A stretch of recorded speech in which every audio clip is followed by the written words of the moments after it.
¿Cómo vamos? Seguimos aprendiendo de la palabra de Dios, ¿no es cierto? Qué maravilloso. No se olviden que estos videos son para usted. Quédese unos minutos. ¿Sí? Es el mensaje de la palabra de Dios que alimenta nuestra alma, que convierte nuestra alma, que nos da un mensaje de esperanza. Así que no se vaya, quédese aquí, que hoy vamos a hablar ya en el tema 75 sobre la victoria final sobre la muerte. Mire, la victoria. Muchos pensamientos, muchas cosas que dicen sobre la muerte. Vamos a ver qué dice la palabra de Dios. Por eso vamos a leer primero a los Corintios, capítulo 15, versículo del 50 al 58. ¿Qué les parece? Ponga atención. Pero esto digo, hermanos, que la carne y la sangre no pueden heredar el reino de Dios, ni la corrupción heredará la incorrupción. He aquí os digo un misterio. No todos dormiremos, pero todos seremos transformados. En un momento, en un abrir y cerrar de ojos, al final trompeta, porque se tocará la trompeta y los muertos serán resucitados incorruptibles y nosotros seremos transformados. Porque es necesario que esto corruptible se vista de incorrupción y esto mortal se vista de inmortalidad. Y cuando esto corruptible se haya vestido de incorrupción y esto mortal se haya vestido de inmortalidad, entonces se cumplirá la palabra que está escrita. Sorbida es la muerte en victoria. ¿Dónde está, oh muerte, tu aguijón? ¿Dónde, oh sepulcro, tu victoria? Ya que el aguijón de la muerte es el pecado, y el poder del pecado la ley. Mas gracias sean dadas a Dios, que nos da la victoria por medio de nuestro Señor Jesucristo. Así que, hermanos míos, estad firmes y constantes, creciendo en la obra del Señor siempre, sabiendo que vuestro trabajo en el Señor no es en vano. Qué maravillosa palabra. Como dije al principio, estas palabras para ustedes. Quédese que escúchela. Llegamos al final del capítulo 15, cuya temática ha girado alrededor del gran tema de la resurrección de los muertos. Y para sellar este tema, termina su exposición con el misterio del arrebatamiento de la iglesia y la victoria final que todos los cristianos hemos ganado sobre la muerte gracias al sacrificio del Señor Jesucristo en la cruz. Después de haber estudiado los versículos anteriores, podemos ver que quizás no hay otro pasaje o capítulo que explique de manera tan detallada este importante tema teológico que forma parte de nuestra fe fundamental. Al final del capítulo, en su último versículo, el apóstol Pablo exhorta a todos sus lectores a perseverar en la obra del Señor, teniendo en cuenta todas las grandes promesas de la vida eterna. El rapto de la iglesia. Dice, pero os digo, hermanos, que la carne y la sangre no pueden heredar el reino de Dios, ni la corrupción heredará la incorrupción. He aquí, os digo un misterio. No todos dormiremos, pero todos seremos transformados. En un momento, en un abrir y cerrar de ojos, a la final trompeta, porque se tocará la trompeta, y los muertos serán resucitados incorruptibles, y nosotros seremos transformados, porque es necesario que esto corruptible se vista de incorrupción, y esto mortal se vista de inmortalidad. ¡Wow! Después de todo lo expuesto, el apóstol Pablo afirma que nadie puede entrar en la eternidad con su cuerpo mortal, el cual está viciado por el pecado de este mundo. ¿Sí? Viciado por el pecado. Por esto es necesario que los muertos resuciten con un nuevo cuerpo, completamente incorruptible e inmortal, preparado para estar delante de la presencia de Dios por toda la eternidad. ¡Qué maravilla! ¡Cuánto nos ama Dios! Para que nuestros cuerpos sean glorificados, es necesario que nuestro cuerpo mortal muera. Pero, ¿qué de aquellos que cuando la resurrección ocurra estén vivos? El apóstol Pablo lo explica en los siguientes versículos.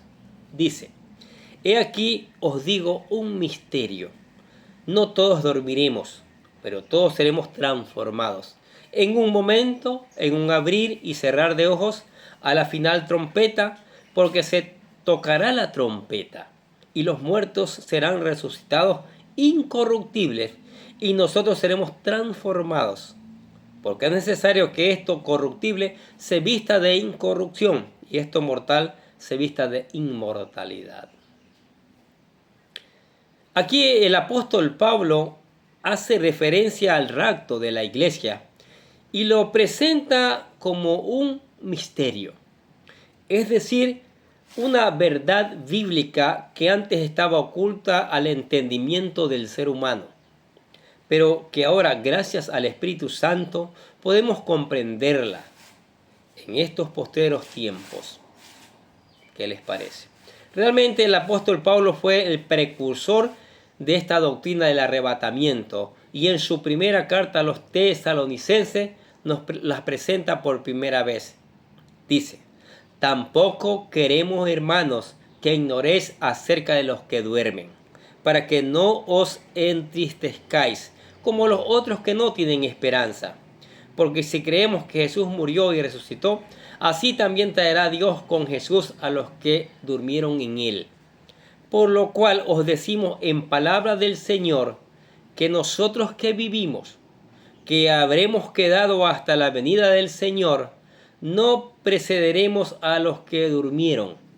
Porque el Señor mismo, con voz de mando, con voz de arcángel y con trompeta de Dios, descenderá del cielo, y los muertos en Cristo resucitarán primero. Luego nosotros, los que vivimos, los que hayamos quedado, seremos arrebatados juntamente con ellos en las nubes para recibir al Señor en el aire. Y así estaremos siempre con el Señor. Por tanto, alentaos los unos a los otros con esta palabra. ¡Qué maravillosa! Primera de Tesalonicenses capítulo 4, versículos del 13 al 18. Tanto en Primera de Tesalonicenses como en Primera de los Corintios, el apóstol Pablo utiliza un eufemismo, dormir, para referirse a la muerte. Y nos dice que al sonar la trompeta los muertos en Cristo resucitarán. Y luego los que estemos vivos para ese momento seremos transformados y arrebatados al cielo para reunirnos con el Señor allá en el cielo, en la eternidad. ¡Qué maravillosa palabra! ¡Qué maravilloso mensaje del Señor! Esta es la promesa que alienta a todos los creyentes.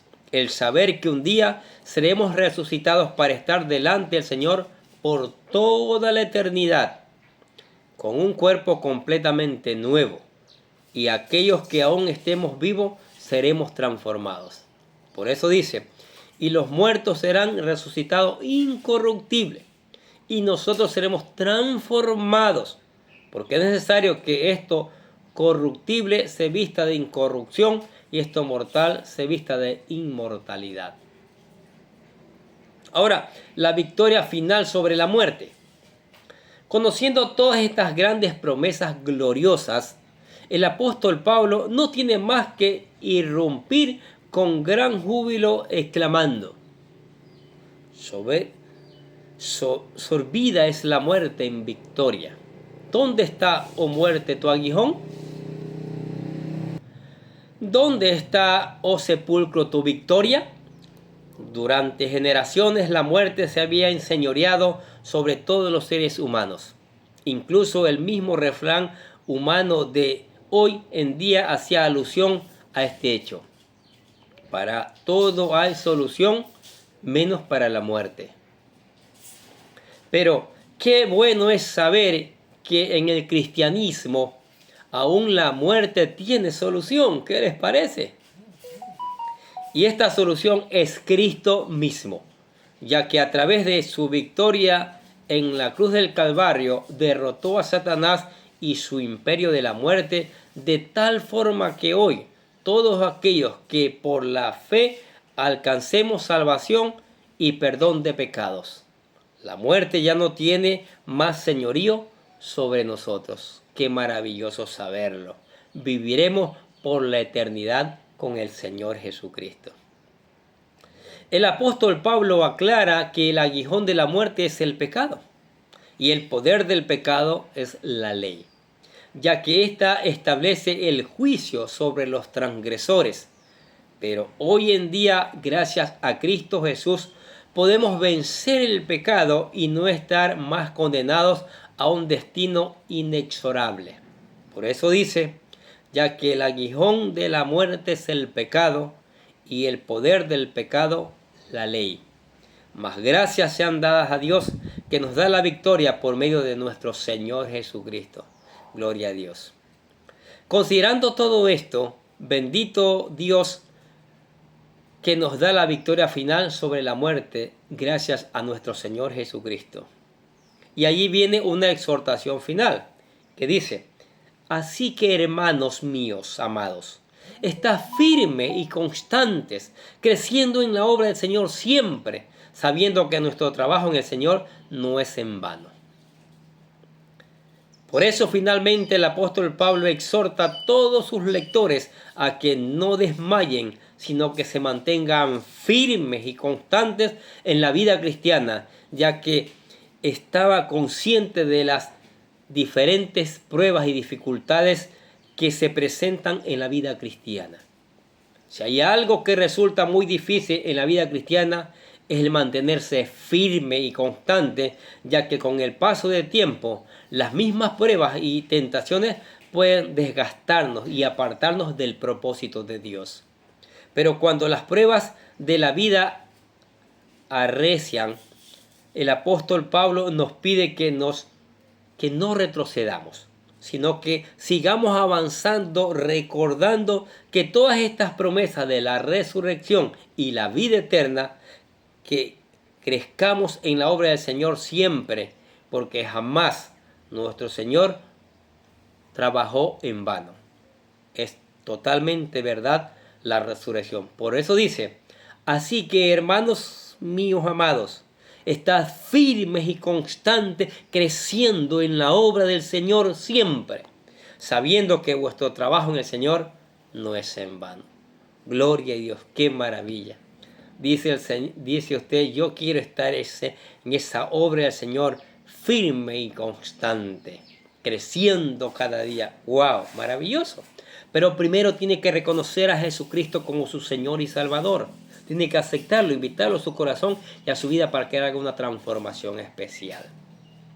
Nosotros aquí le presentamos lo que llamamos la oración de fe, para que usted acepte a Jesucristo. Repítala con todo su corazón, que dice, querido Dios, sé que soy un pecador y que nada de lo que hago puede hacerme ganar el cielo o la vida eterna. Creo que Jesucristo murió por mí derramando su sangre para lavar todos mis pecados para ser redimido y que se levantó de la tumba al tercer día. Ahora mismo lo recibo como mi Salvador personal, confiando solamente en Él como mi único camino al cielo. Señor Jesús, séllame y lléname con tu Espíritu Santo y escribe mi nombre en el libro de la vida para ser salvo. Y decimos, gracias, amado Padre Celestial, por regalarme la vida eterna.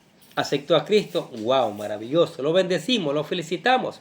Ahora venga la palabra de Dios, estudie la palabra de Dios, medite en ella, deje que el Espíritu Santo le enseñe. Suscríbase a este canal. Aquí va a encontrar una variedad de videos, una cantidad de videos ya explicaditos para que usted crezca espiritualmente, para que usted se alimente espiritualmente. Y cántele alabanzas al Señor. Él es el Rey de Reyes y Señor de Señores. Converse con Él a través de la oración. Él le va a escuchar y le va a responder en el tiempo de su voluntad. Y venga a la iglesia si está cerca, para juntos seguir aprendiendo estas maravillosas verdades. Si está lejos, como dije antes, suscríbase a este canal para que cada día a usted les llegue la gloriosa palabra de Dios que fortalece, que hace crecer nuestras almas. Amén. Oremos. Gracias, Padre, por tu palabra, Señor. Cada día ella nos enseña. Cada día ella nos instruye, nos redarguye, nos reprende, nos exhorta para que seamos útiles, para que seamos perfectos, para dar un buen testimonio, Señor. Que esta tu palabra, Señor, que va a ser enviada, caiga en un terreno que tiene mucho fertilizante y por ende da fruto abundante. Para gloria de tu nombre y para testimonio del mundo. Porque este mundo necesita testimonio de vidas cambiadas, Señor. Y por eso te damos gracias en el nombre del Señor Jesucristo. Y decimos amén. Y los bendecimos a ustedes que escuchan la palabra de Dios. Sigamos escuchando, sigamos poniendo en práctica. Y una vez puesta en práctica, reenviemos a otros porque otros necesitan también conocer estas maravillosas verdades que son también para sus vidas. Y nosotros desde acá les deseamos a ustedes que tengan un día de lleno, muy lleno de bendiciones.